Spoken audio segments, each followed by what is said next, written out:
What if I told you that by the end of this video, I could show you 7 Bosu ball exercises to dramatically improve your balance and prevent the chances of you falling over?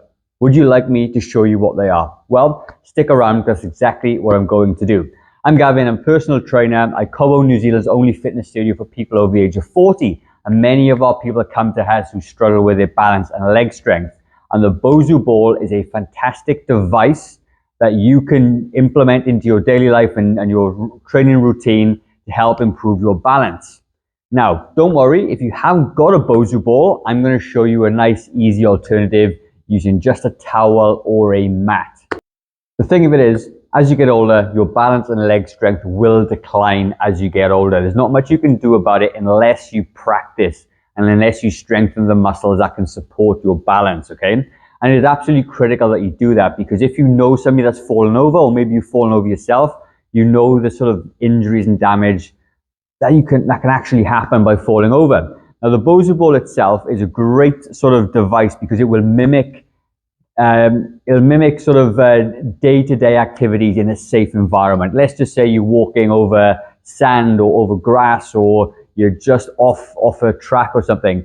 Then generally they're the opportunities where you've got a good chance of falling. This way, it's a bit more controlled, it's in the controlled environment, and you can practice those real movements to prevent you from falling over down the track. It will help strengthen your coordination, and it's also much, much safer than using wobble boards and things like that, because if you fall off one of those, you're really going to know about it.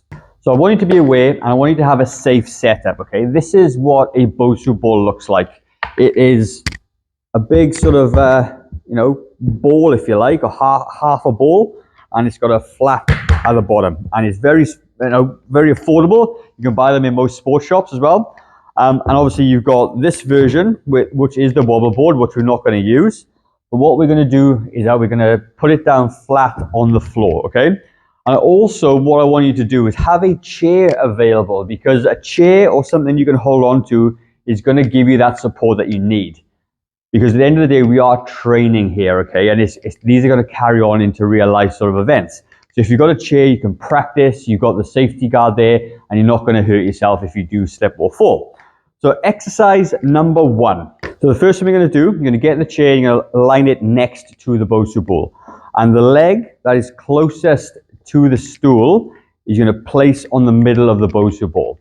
And as you come forward, you're going to put your weight onto this, and you're going to drive your foot up. So your knee is nice and high and parallel with the floor. I actually did a video on this a couple of days ago. I'll link it up there, which is a really great exercise to improve your hip flexor. So this is going to do this by default. Then you're going to step back down. You're going to rest for a second or two, get your balance. You're going to lean into the middle of it, and you're going to lift your leg back up. And I'm even wobbling myself now. Come back down again, and you're going to repeat this 10 to 15 times per leg. So from the side, what it looks like, so you put your foot on, you put your body weight into the leg, and you lift up this way. And as you get better at this, you may be able to do this, but I'm struggling with no hands. Okay, and this is going to be a really good test of your strength and balance and coordination. And over time, you're going to really sort of get the balance. I haven't done it for a long time, and it absolutely shows. So that's your first exercise. Once you've done your 10 to 15 reps, you're going to swap sides to the other leg. And what you're going to find is that one leg is going to be stronger than the other one, and that's okay. You're just going to work through this as you go. Exercise number 2 is going to be Bosu ball step overs, all right?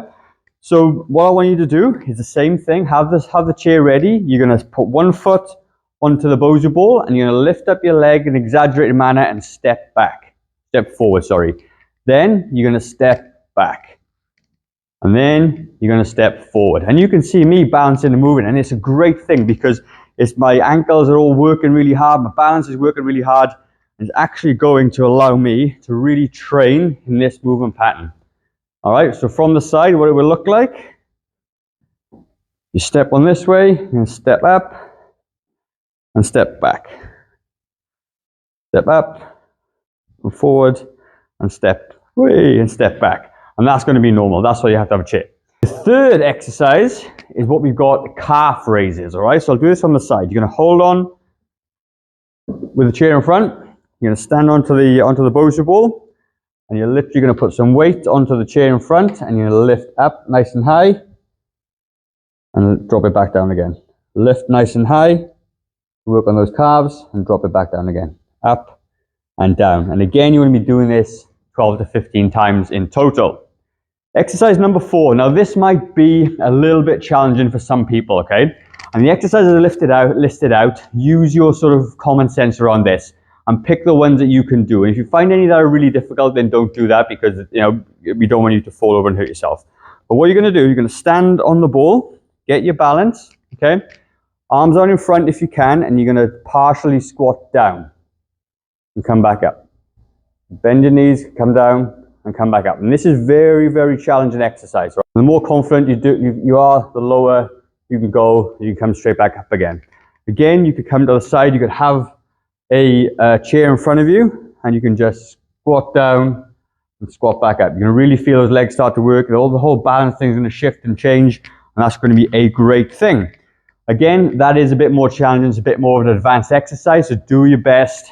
Just take it easy, take it slow. The next exercise that we're going to do, is we're going to be working laterally now. So we've worked upwards, we've worked forwards, we've worked up and down, and now we're going to work side to side. Again, have the chair in front of you. And what you're going to do, you're going to come this side, you're going to step onto the Bosu ball and step off. Step on and step off. Step on and step off. Again, you have the chair in front to help you, so you can step on and step off. Step on and step off. Okay, and again, it'll be a challenge. I can already feel the calves and lower limbs starting to burn and work a little bit, and that's actually a good thing, because they're the muscles that's going to keep you mobile, keep you balanced, keep you on track. Exercise number 6. Okay, we're rattling through these really well. It's going to be marching. Okay, now I'm definitely going to need a chair for this one myself. You're going to stand up onto the Bosu ball and you march this thing out. Lift up. Place your feet down, up, place your feet down, up, place your feet down, up, place your feet down. Okay, this is going to mimic real life movements, whether it be walking over stairs or up steps and whatnot as well, which is really good. And the last one we've got is tib raises. So I did another video about this the other day. I'll try and link that up somewhere, or maybe in the notes below. But the tib is the tibialis anterior muscle at the front of the leg there. And this is super important for lifting your foot up. And if you haven't got the strength to lift your foot up, it can catch. And that's going to cause you to fall over, okay? So you're going to get yourself onto the ball this way. You're going to hold the front of the back of the chair. And you're going to lift up your toes, okay? And you're going to push forward and lift up your toes again. Push forward and lift up your toes. And you're going to feel this muscle really start to light up, okay? Use a balance there. Push forward. Lift back up. The other thing you can do as well, you could set this up near a wall, certainly for this exercise anyway. And what you could do is, you could actually lean against the wall this way, and you can roll it up. So it gives you a bit more support if you want to do it. So point your toes down, and lift your toes right back up. Point your toes down, and lift the toes straight back up. So that'll be the 7 exercise with the Bosu ball. You can see this is challenging, okay? So really, really take it easy. But they do work really, really well. And the more you practice, the better you will get, and the better your balance will become over time. So what I did say at the beginning, that if you haven't got a Bosu ball to use, you could use a mat or a towel. So I'm going to use a yoga mat to do that with. And a yoga mat or a thick towel is going to do the trick. So what I would recommend you do, this could even be the very sort of beginner version of this, actually, now I'm thinking about it. So you're going to wrap it up on the floor, and you're going to do exactly the same thing. This is a lot more stable, okay? But you would repeat exactly what I did with the Bosu ball, and there could be step up this way, and the instability of that was going to help with those muscles anyway, and it might just be a better alternative if you haven't got a Bosu ball. And you can repeat exactly the same thing. So whether you be squatting or calf raises or tib raises or side to side, you can do the same thing with a mat or a towel. Now, I'm wearing flat shoes, okay? I'm wearing these barefoot shoes. I recommend you do this without shoes on, because it's going to give you a lot better sort of mind connection with the ground, and it's going to make those muscles in your feet work a lot better which in turn will improve your balance and prevent you from falling over, okay? So bare feet is always a good option for this. If you enjoyed this video, if you got some value from it and you think it was worthwhile, please subscribe or even share it with somebody that you know who could benefit from this kind of video. Leave a comment down below, let me know how you got on. If you have any questions or any particular exercise, or if there's any modifications you particularly need, let me know and I'll do my best to answer all those questions. But other than that, have a fantastic day and I will see you on the next video.